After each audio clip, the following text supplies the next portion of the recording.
Le 13 juillet 1970, naît Seka Yaba Joël, plus connue sous le nom de Joël C. Elle débute sa carrière en 1984 en tant que choriste à l'orchestre Asikango. Après seulement un an, Joël C réalise un de ses plus grands rêves en intégrant le TP Odiarama, un orchestre dit moderne de renom. Joël ne s'arrête pas là. C'était le b.a.-ba de la musique. Elle est passée par l'apprentissage normal. Elle a été longtemps, très longtemps d'ailleurs, même choriste. Elle a fait ses armes dans des grands orchestres pointus comme Asikango, d'accord, mais surtout le TP Odiarama. Le TP Odiarama où dans la formation, il y avait déjà de très grands chanteurs. On ne parlera même pas on parlera même des gens qui étaient là-bas à côté. Il y avait des grands chanteurs comme Alain de Marie. Et donc, il y avait vraiment de grands chanteurs. Donc, elle a fait déjà ses armes auprès de cette musique tradie moderne là-bas. On va appeler ça ainsi. Et après l'orchestre de Géatel, elle a intégré le King Fusion de Gadi Sely. Et au moment où elle était choriste dans le King Fusion de Gadi Sely, elle avait déjà eu son premier album. Elle avait déjà un album. Donc, ça veut dire que c'est un pan de Joël C. Un pan caractéristique de Joël C, c'est qu'elle avait de l'humilité. Elle retournait et continuait pendant qu'elle avait un album de faire les chœurs d'artistes confirmés comme Gadi Sely, Aïcha Koné. Et elle a fait toute la tournée de Gadi Sely qui était le National Tour en tant que choriste. Et donc, on va dire que c'est quelqu'un qui a eu une formation aboutie. Ayela, c'est le titre de son premier album sorti en 1996. Un album chanté en baoulé, bété et en akié, sa langue maternelle qui malheureusement ne connaîtra pas le succès escompté.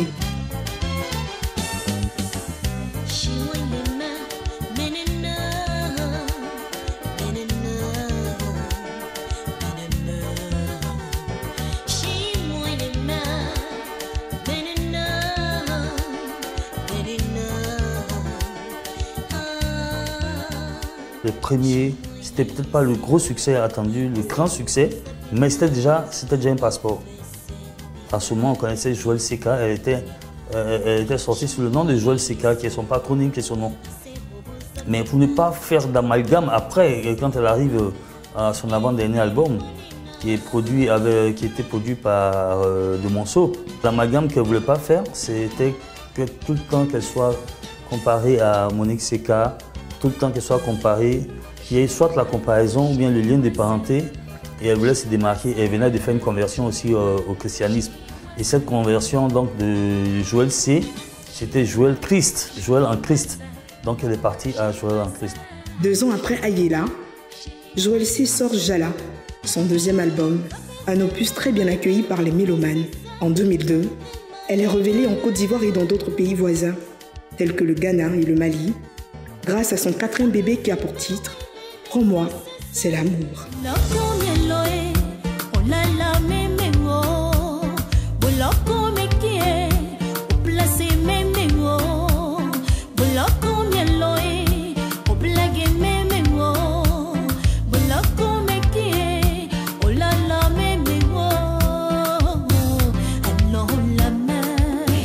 Donc on va dire que tous ces albums ont connu un franc succès, et puis maintenant les 2 derniers ont été vraiment des cartons, ont fait bouger, il y a eu des coups de main, comme ça, ainsi de suite, comme Samba 1 qui s'est retrouvé être un titre de Valétoscope.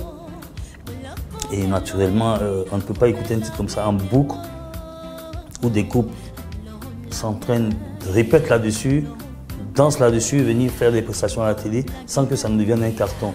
Le dernier, celui-là, Kita, on va dire peut-être c'est l'album qui a le plus performé. C'est un album vraiment riche.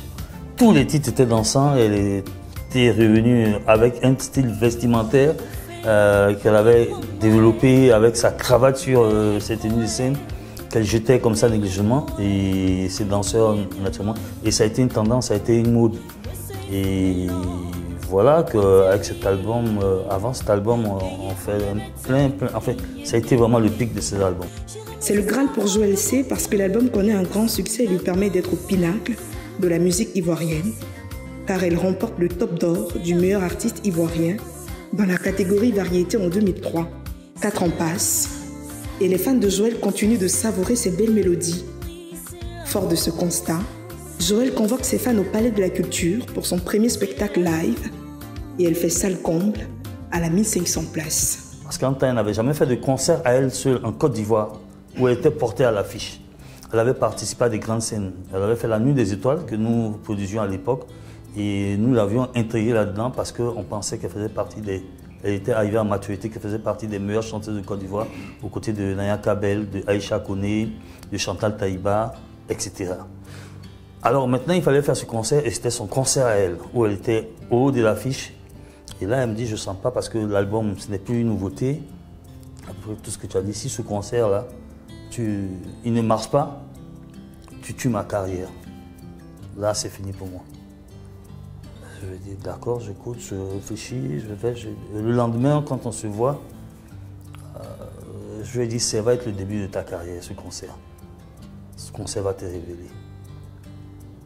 Et j'arrive à la persuader et je passe un jour à une émission et puis au cours du passage, je disais que si on mettait un rideau et qu'on ne voyait pas Joël C, qu'on ne voyait pas la Céline Dion, qu'on mettait des chanteuses derrière, qu'on ne les voyait pas du tout, qu'on n'entendait pas les noms, que je n'étais pas sûr qu'elle soit meilleure que Joël C.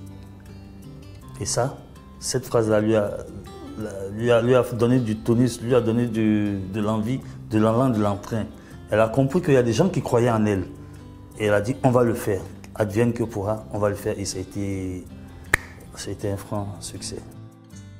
2007, Joël C annonce sa rentrée artistique avec un nouvel album titré Kita, qui valorise la culture akan, avec 10 titres. À la demande de ses fans, Joël décide d'offrir un nouveau show live au Palais de la Culture. Cette fois, c'est dans la plus grande cuvette du pays qui accueille ce 22 septembre 2007 une foule en émoi. On avait fait l'un des plus grands concerts qui a eu lieu à la salle Mambo, où on avait fait un sold out, un refus de monde total, avec Kita, avec Samba 2. Voilà. Et puis effectivement, donc là on est en 2007, en 2008, le 14 février, oui, 3 ans après, où d'autres s'attendaient à... On était tellement sollicités, Amoureux de la bonne musique, les Ivoiriens espéraient voir Joël reproduire une telle performance. Malheureusement, c'était le dernier show de Joël C. Le 14 février 2008, elle rejoint le paradis des ancêtres. On avait tellement tourné, et puis on était fatigué, on avait décidé de prendre un bémol entre janvier et février se reposer. Et en janvier, ce mal-là, il était pernicieux, mais on ne le savait pas. Voilà, on ne savait pas de quoi elle souffrait exactement. On avait mis cela sous le compte de la fatigue, de la grande fatigue, et puis voilà. C'est toujours trop facile de parler des défunts. Moi, j'ai toujours les mêmes difficultés de parler d'elle au passé. Je n'ai plus voulu travailler avec une artiste depuis son décès parce que je ne suis pas sûr de trouver quelqu'une d'aussi avenante. Je n'étais pas certain, je ne suis pas certain, mais de trouver aussi le talent qu'elle avait. Parce que c'était un gros talent. Dieu seul sait combien de fois elle savait chanter. Combien de fois elle chantait merveilleusement bien. Combien de fois elle était excellente. Combien de fois elle était forte. Combien de fois elle ne rechignait pas au travail. Combien de fois elle acceptait des choses. Elle acceptait les difficultés. Combien de fois elle aimait sa scène. Et combien de fois qu'elle avait su garder la tête froide, ne pas perdre la tête, ne pas tomber dans la starmania. Elle était star, mais bon, ça tu n'y peux rien, mais elle avait quelque chose. Elle est restée, elle avait un côté enfant. Elle était très proche de ses danseurs, de ses danseuses, avec qui elle partageait. Il y avait toujours 2 ou 3 qui partageaient son quotidien, sa maisonnée qui habitait avec elle, toujours, jusqu'à sa disparition. Et je retiens que, voilà, que les anges, les anges sont au ciel. Il y en a certainement sur terre, mais voilà, qu'elle fait partie de ce talent-là, qui était appelé à partir et dont il faut se souvenir, dont il faut parler au passé. Joël, les Ivoiriens te feront toujours C. Dors en paix.